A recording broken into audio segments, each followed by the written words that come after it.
Taoiseach, I want to welcome you into the House and commend you for all the work that you have done in the area of foreign affairs and trade since you took over the portfolio. In particular, you've been to the forefront of restoring Ireland's international reputation, and indeed international commentary in recent times has proven this, and for that I want to commend you most sincerely. But I also want to commend you for your efforts in retaining the overseas development aid budget at 639 million this year. On my recent visit as part of the Oireachtas delegation to Ethiopia, I can tell you firsthand the way that money has been spent so well there. Ireland can justifiably be very, very proud for making such an indelible mark on Ethiopian society through the initiatives whereby we're helping eradicate poverty there on a daily basis, and also we're helping and assisting in building the necessary infrastructure and widening the gap between life and death very much so over there. And I'm glad to see your commitment remains so steadfast in this area for 2012. But speaking of this, it brings me on to my next point with regard to Ireland's trade situation. Ireland has always been a desirable country, as you well know, for foreign direct investment, and the figures have very much been an envy to the rest of Europe in 2009, 2010 and 2011.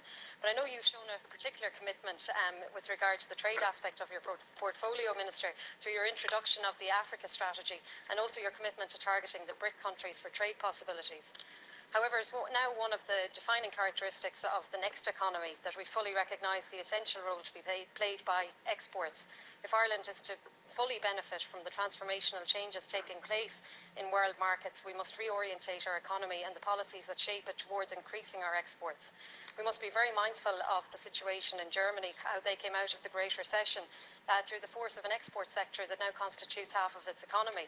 And we also need to be mindful of the fact that the top 30 performing metropolitan areas now are almost all located in Asia and South America. And in fact, the 30 poorest are now all located in Europe and the US. So there's definitely a very, very strong message there.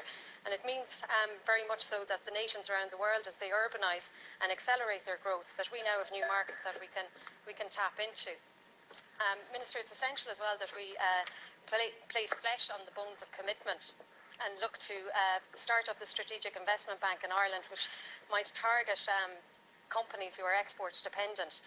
We also need to establish a network of retailers in each country, maybe in South America and Asia, and that they'd be proactive in establishing trade fairs and showcasing the very best of Ireland and its products. But while the various governmental agencies and have a part to play in this, so too have our diplomatic staff.